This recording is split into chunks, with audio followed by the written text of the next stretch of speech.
the things that are driving me crazy right now is one, the trans kids and the trans issue and the whole LGB being lumped in with the TQ plus. I'm not a fan of it. I do not like it. Allowing children to chemically castrate themselves, even though they can't get a tattoo because that's deemed too permanent for them, drives me up a wall. It's just, this earth is ghetto. This planet's fucking ghetto right now.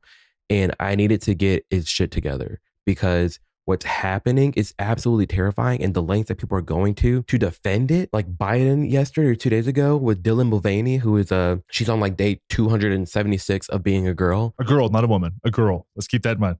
No, a girl. She's very, very, very, very adamant about being a girl, not a woman.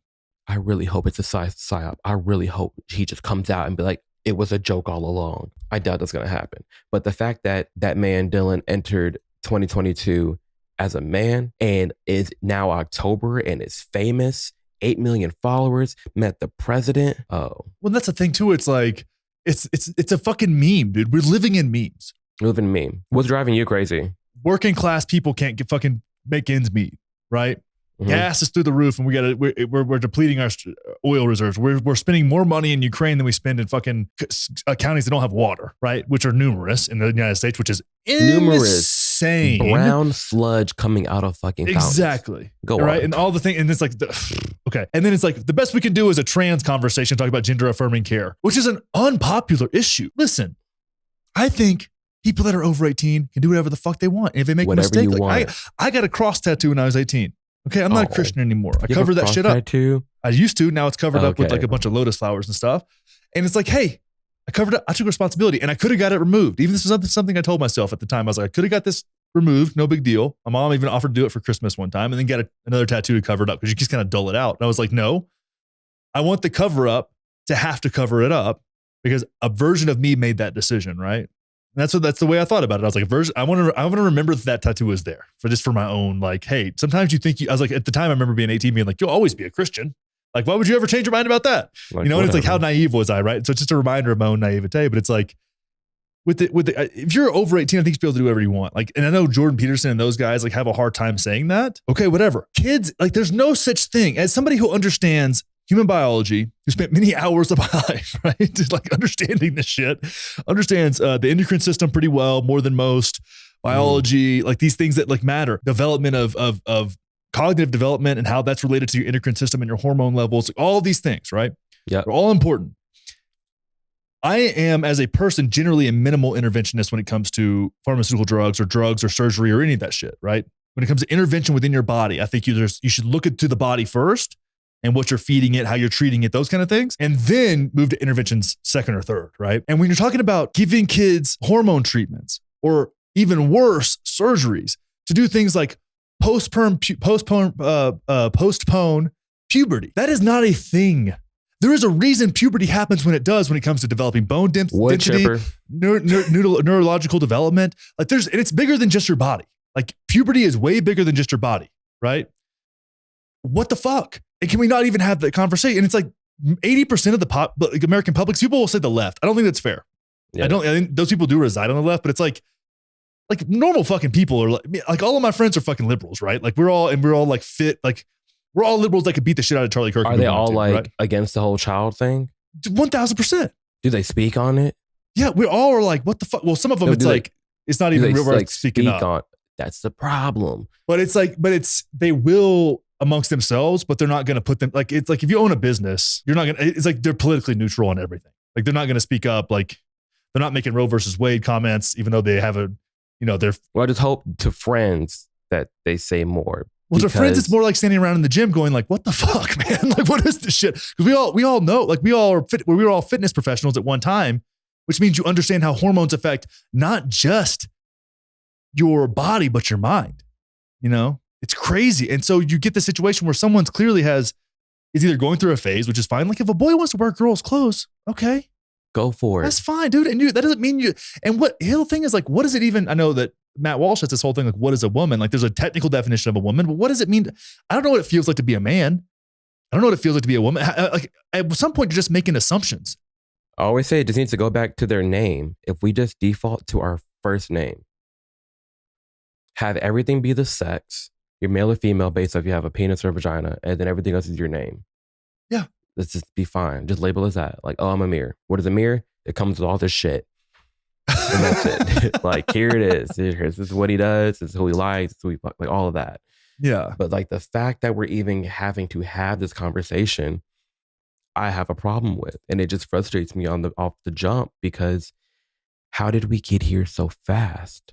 Is it because of social media? Yeah. Is it because of these TikTok stars? Is it because they see the fame that comes with being a marginalized person?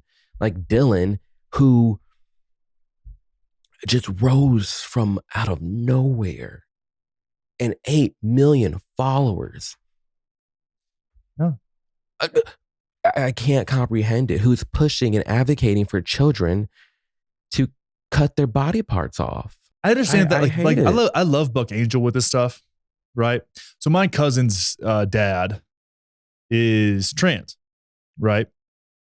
And I know that it was something he was like deeply ashamed of for quite a while, I think. And I think my aunt, who was married to him, knew that. And they were like, it's something she was kind of into, right? So it was like, doesn't want surgery, still likes women, but likes dressing like a woman. And it was like to the point where it's like it became more, and then so when it became more normalized, there was some benefits of that, like him being like, be able to be like, this is who I am. I like dressing like a woman. I feel like a woman. I feel feminine. And then like harms no one, not pushing it on anybody, just doing their own fucking thing. Which is me as like a pro freedom guy is like, yeah, dude, like do your thing, whatever, you know? Right. That's you. Like go cool. for it. If you feel free and that's whatever even got you there, like you're 50 years old, man. Like you do whatever you want to do. I don't give a shit. But when it gets to like with the kid, it's just the kids. And it's the same thing. It's kids with the vaccine. It's the way that they try to normalize like shitty food.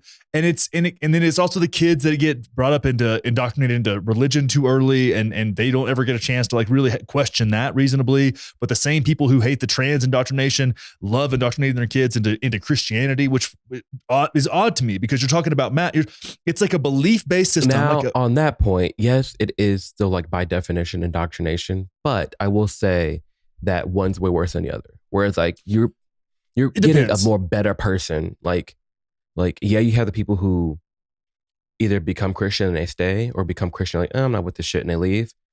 Or become Christian like super hard and they're like having a hard time dealing with that. But the pushing the trans shit, that's all bad.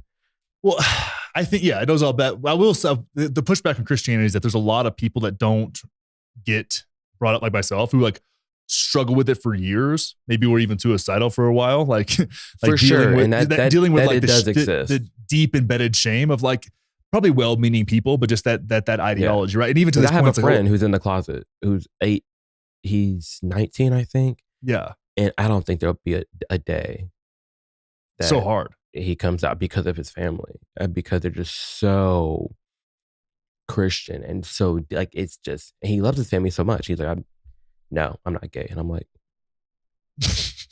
we've had conversations and you haven't said it. You haven't said it, but you have stated that you would never come out anyways because of your family. So let's be real. Yeah, exactly. And I have a guy that works with my mom. It's a guy I went to high school with, his brother. Right. And I'm like, yeah, he's gay. She's like, no, I don't think he's gay. I think he's asexual. And I'm like, I've been around this motherfucker for my whole life. He has never there's never been a second I've been around him after meeting him where I didn't think he was gay. The only difference between me and the rest of you motherfuckers is y'all actually care. I don't give a shit. Yeah, I just don't care. Yeah, it's like he is. Like, no, I don't think he is. Yeah, but he works like a Christian organization. It's really funny how this all goes. But let's go and this is one thing. It's funny on the world stage. Like Russia laughs at us now. Like Vladimir Putin brings that kind of shit up when he's giving these speeches. Which this whole Ukraine deal, it's like the same people who are like trans rights. All this other shit, right? They have the trans flag, even though they're not trans, and a Ukraine flag at their window, not realizing that shit doesn't even fly in Ukraine. They don't even treat gay people very well in Ukraine. No. On top, also the most corrupt country in Europe. Let's add that on there, right? And now they're dictating how they're going to behave when their country doesn't even exist without us propping them up. It doesn't exist without us. Doesn't even exist. Russia and Ukraine are one and the same. They're married now. A Ukraine float in a gay pride parade. And I'm like, you can't even get married over there, right? Like, what's up with this false ass advertisement and this false ass allegiance to shit that the media just tells you to praise and promote. Or it's like it all loops back to like our main conversation talking about Kanye, but all these celebrities who are like, I stand with the Jewish community, I stand with the Jewish community, but then they weren't like 10 months ago with the whole like Palestine issue. It's like, come like, I would rather people just not speak. Here's the deal, Jack. YouTube hates us. They hate us. We're being persecuted against. I don't want to say it's because of my race, but we can make some assumptions. You know what I'm talking about? And one thing you can do to really help this channel out is subscribe, hit that thumbs up button, turn on post notifications, and leave a comment on this video. Okay? Overcome the hatred. Be the change you want to see in the world. Live, laugh, love. Subscribe to the fucking YouTube channel.